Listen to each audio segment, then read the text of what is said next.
Welcome back to the deep dive. Today we're tackling a big one, a book that's really shaken things up for millions. Robert G. Kiyosaki's Rich Dad, Poor Dad. If you've ever wondered if there's some secret to wealth that school just, well, skipped, this is for you, our mission today. Let's try and pull out the core ideas that made this book such a phenomenon. Why does it still get people so fired up about financial independence? Exactly. And what's so interesting about Rich Dad, Poor Dad is it's not really just a list of do this, don't do that financial tips. It's more fundamental. It challenges your whole mindset about money, about jobs, about what success even looks like. It gives you a different lens, really. Yeah, and it kicks off with this really clever narrative hook, right? The two dads.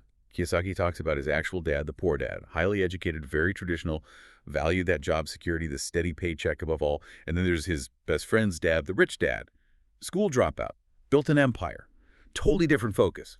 Financial independence, entrepreneurship. How key is that contrast? Oh, it's absolutely central. It's not just a story he's telling. It's a really smart way to set up these two opposing financial philosophies. You've got one worldview focused on safety, stability, trading your time for money, standard path. And the other, it champions calculated risk, innovation, and figuring out how to make your money work for you. Presenting these two figures just makes these big ideas instantly relatable. It shows how our core beliefs about money can really steer our whole financial future. It definitely makes you think about your own background, doesn't it? Because that poor dad philosophy, it sounds, well, really familiar to most of us. Go to school, get the good grades, find the safe job, climb the ladder, save up for retirement. It's the blueprint we're mostly given, promises security. Right. And Kiyosaki argues that blueprint, while it feels safe, often traps people in what he calls the rat race. We'll get into that later, I'm sure. The poor dad really believed in working hard for money, simple as that. But the rich dad, he pushed a different angle entirely. Gain financial education first. Understand how money actually works so you can make it generate more money. It's a complete flip, Yeah. from being an employee of your money to having money be your employee. Which brings up a pretty big question for everyone listening, I think. Have you ever really consciously weighed that up? Chasing job security versus aiming for genuine financial independence. Kiyosaki basically says that where you lean on that, even subconsciously, is probably the biggest factor in your future wealth. It's not saying one is bad, but asking which track you're actually on. Precisely. It's about realizing these aren't just different job choices. They represent fundamentally different life philosophies when it comes to money. And the rich dad mindset, crucially, isn't necessarily about starting rich. It's about adopting a different rule book, a different way of thinking about your relationship with money itself. Okay, let's dig into probably the book's most famous idea, the one everyone talks about. That distinction between assets and liabilities. Now, we all think we know what these words mean, right? Yes, But sir. Kiyosaki really makes you rethink them. He defines an asset super simply. Anything that puts money in your pocket. Full stop. Yeah, and this is where he really starts challenging conventional thinking.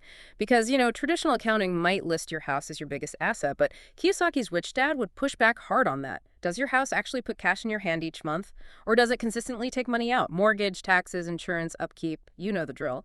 So if it takes money out, he argues, it functions like a liability, not an asset. That's a tough one for a lot of people to swallow, isn't it? Reclassifying your home, often seen as this big symbol of success, as maybe liability, at least until it's paid off or maybe generating rental income, or you leverage the equity somehow. So true assets, in his view, are things like rental properties that cash flow, businesses you own that run without you, dividend stocks, maybe intellectual property, stuff that reliably brings money in. Exactly. And the really profound thing here isn't just the definition, it's the radical shift in focus he demands. He's asking, are you spending your money acquiring things that build your financial future or things that drain it? Regardless of what society tells you is valuable, it forces you to look at every single financial decision through that lens. Is this putting money into my pocket long term or taking it out? And this flows right into his critique of what he calls the rat race. This is a big theme. He argues that our traditional education system, it pretty much ignores financial literacy. It trains us to be good employees, not necessarily financially savvy owners or investors. And that, he believes, is what keeps most people stuck. Yeah, the rat race concept. It isn't just about working hard. It's his critique of a system where people end up chasing paychecks forever without ever really building lasting wealth or freedom. It's that cycle, right? Work, earn, pay bills, maybe buy some liabilities you think are assets, and then you need to work more just to keep it all going. The rich dad understood that without real financial education, people just kind of fall onto this treadmill without even realizing it. And Kiyosaki's solution isn't just work harder, it's work smarter. Educate yourself about money, investing, business outside the classroom. It's about taking control, taking personal responsibility for your financial learning. That's a really empowering message, especially if you feel stuck in that daily grind. It really is. It highlights a systemic issue, the lack of financial education, but the solution he proposes puts the power right back in your hands. It's basically an invitation. Shift from being just a cog in the economic machine to being an active player, someone who strategically builds a path to freedom, not just someone enduring the 9 to 5. It asks you to choose to learn. Okay, now let's touch on something that definitely sparks debate. Kiyosaki's view on risk. He really departs from the standard advice of avoid risk at all costs.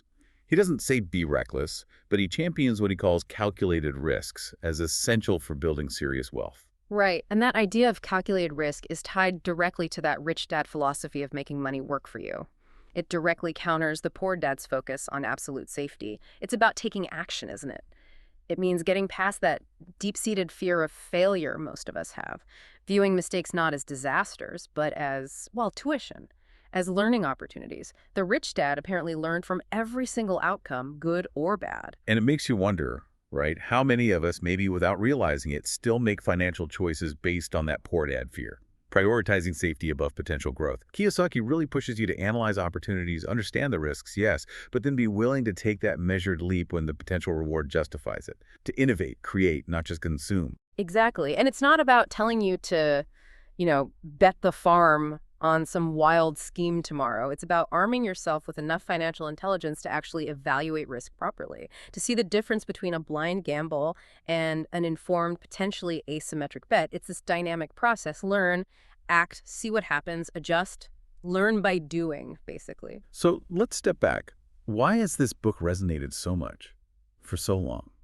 Despite some pretty unconventional ideas, I think, personally, its biggest strength is just how accessible it is. Kiyosaki uses stories, simple language. He makes these financial ideas, which often feel intimidating, well, understandable for beginners. That's absolutely true. Its power isn't really in being some dense academic text. It's in its ability to inspire and, frankly, empower people. For many, it's the thing that kicks off their whole financial journey. It moves them from just accepting their situation to actively trying to change it. It gives people a new vocabulary, a new framework to think and talk about money, and often with surprising clarity. Yeah, and it's fantastic at prompting that crucial mindset shift we talked about. It doesn't just give information, it really challenges the standard way we think about earning, saving, investing. For so many people, it's the initial spark, the thing that ignites a lifelong interest in personal finance, maybe even entrepreneurship. Absolutely. That rich dad perspective, it can feel quite liberating. It basically gives you permission to question authority when it comes to money advice and to take charge of your own learning. That's powerful stuff. Timeless, really. Now, of course, any book this disruptive gets its share of criticism, and we should touch on that for a balanced view.